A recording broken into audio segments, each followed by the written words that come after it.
Oi, gue Avandi, author dan scriptwriter komik. Dulu pernah punya komik official di platform Ciayo Komik yang judulnya Tekad. Dan sekarang, komik itu dan beberapa komik gue lainnya ada di platform Line Webtoon, juga beberapa platform lain. Sebelumnya, gue pernah lama banget vakum di dunia YouTube.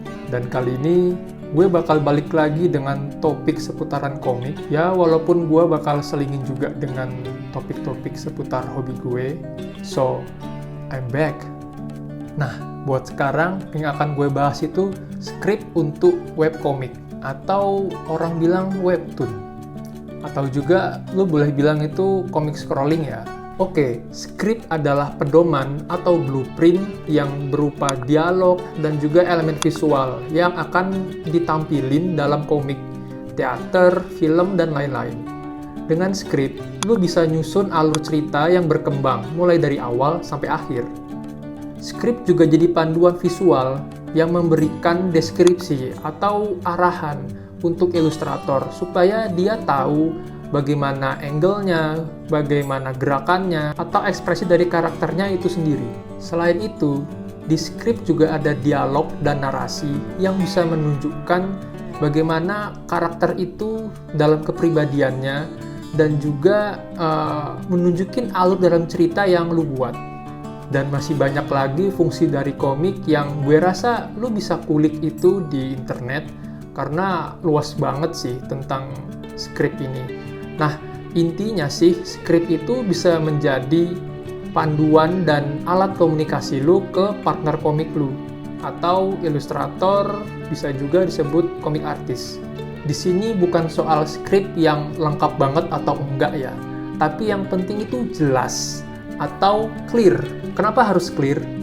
Karena bisa mempermudah kolaborasi lu sama ilustrator atau tim produksi komik. Kalau lu kebetulan belum bisa gambar atau ya memang passionnya di nulis aja sih, mereka bisa lebih paham maksud cerita lu ya, nggak bikin mereka itu nebak-nebak juga apa sih maksud pikiran lu, bagaimana sih yang lu bayangin. Kalau lu bisa bikin skripnya dengan jelas atau clear. Dengan skrip yang clear, lu juga bisa menghindari kesalahan visual atau lebih membuat cerita lebih terstruktur dan pastinya lebih profesional aja sih gitu. Biasanya gue pakai tabel skrip kayak gini nih. Itu terdiri dari judul, logline, terus yang di dalamnya ada kolom nomor panel, deskripsi, dan referensi. Gue sih biasa bikinnya di Google Doc ya, karena ini udah pasti gratis dan shareable gitu. Kalau lu mau share hasil kerjaan skrip lu buat dicek temen lu atau dicek editor, bahkan untuk submisi. Lu nggak perlu save file yang dikit-dikit harus save as gitu kan, karena di sini sifatnya udah full online sih ya. Logline ini buat summary satu episode yang lu tulis dari awal sampai akhir, itu ceritanya gimana aja sih. Bagian referensi ini penting nih, fungsinya buat sebagai gambaran ke artisnya. Itu kira-kira lu mau bikin gambar di panelnya itu kayak apa sih? Terus lu juga bisa menginstruksikan ke artisnya itu buat mereka itu bikin jangan plek-plekan gitu. Jadi pokoknya lu kasih referensinya apa, ya coba mereka kembangkan. Jadi hasilnya itu tidak terlihat kayak jiplak, karena ya lu lebih ke mengembangkan sih. Dan modifikasinya ini harus sesuai dengan style yang lu pengen, style yang bisa menjadi ciri khas lu. Kalau lu terbiasa ya bikin komik skrip ini, gue yakin lu nggak akan terlalu sulit deh kalau lu mau belajar juga bikin skrip film atau animasi. Soalnya lu udah paham struktural cara membuat story itu bagaimana. Tinggal teknis istilahnya aja nih yang perlu lu pelajarin sesuai format skrip yang mau lu buat. Misalkan untuk animasi atau mungkin skrip untuk stand up maybe. Dan lu bisa pakai software namanya Final Draft.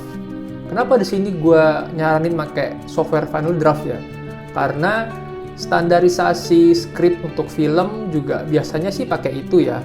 Dan dengan Final Draft juga lu nggak perlu mikirin soal jenis fontnya atau spasinya itu bagaimana, ya itu lebih lebih user friendly sih. Cuman software ini berbayar ya, beda dengan Google Doc. Oke, kesimpulannya sebenarnya itu nggak ada pakem script yang standarnya itu harus gimana banget. Apalagi kalau itu buat komik ya, beda dengan script film atau screenplay. Jadi sampai saat ini sih gue pakai format yang gue rasa tuh nyaman aja buat gue. Dan kalian juga bebas mau pakai format yang gimana, ya senyaman kalian lah. Yang penting kalau lu collab sama artis, ya intinya itu kesepakatan kalian berdua aja. Karena kadang artis itu ada yang lebih kepengen skripnya yang dia baca tuh dia lebih paham dengan format A atau format B. Lu bisa mix and match aja. Kalau lu suka dengan konten yang seperti ini atau pembahasan seperti ini, lu boleh like, share, dan pastinya subscribe ya. Kalau nggak suka, lu boleh kok dislike. Dan oh ya, gue sekarang punya studio komik loh. Nah, di situ kita tuh nerima service macem-macem yang berhubungan dengan komik atau ilustrasi sih.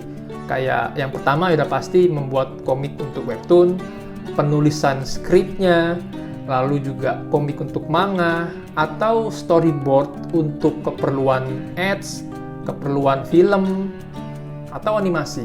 Lu boleh kepoin websitenya di deskripsi. Thanks udah nonton sampai akhir.